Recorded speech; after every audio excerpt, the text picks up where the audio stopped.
The person who is causing problems La personne qui pose problème dans la situation dont je parle, between Rwanda and DRC entre le Rwanda et la RDC, n'a jamais, et par 2 fois, has été élu. never, twice, been elected.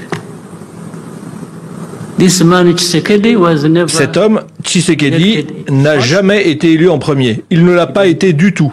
Et vous le savez. Bienvenue dans ce nouvel épisode de Victoria Media Podcast, où nous explorons l'actualité politique avec clarté et profondeur.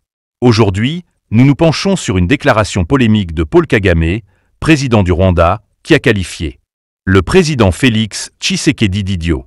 Une affirmation lourde de sens, mais que révèle-t-elle réellement? Voici notre analyse. Félix Tshisekedi a pris le pouvoir en 2018 dans un contexte électoral complexe, marqué par le contrôle du processus par le régime de Joseph Kabila.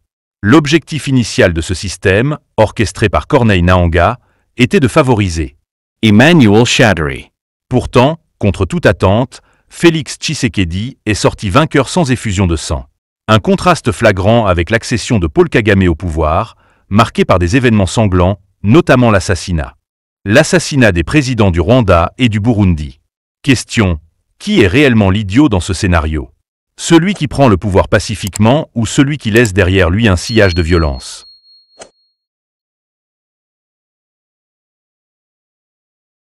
Contrairement à Paul Kagame, souvent perçu comme un dirigeant belliqueux, Félix Tshisekedi s'est vu confier des missions internationales de haut niveau.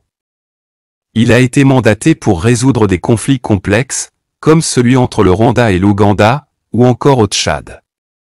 Kagame, lui, reste principalement associé à l'envoi de troupes dans des pays en crise, rarement pour des négociations pacifiques. Question: un homme de paix peut-il être qualifié d'idiot par un leader dont la réputation repose sur des actions militaires?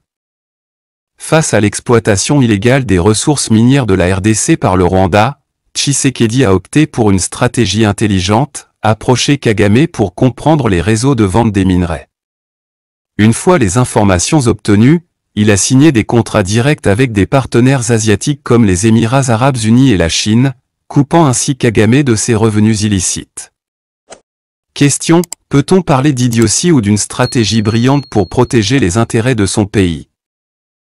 Merci d'avoir suivi ce reportage sur Victoria HD. Abonnez-vous pour ne rien manquer de nos analyses politiques et historiques.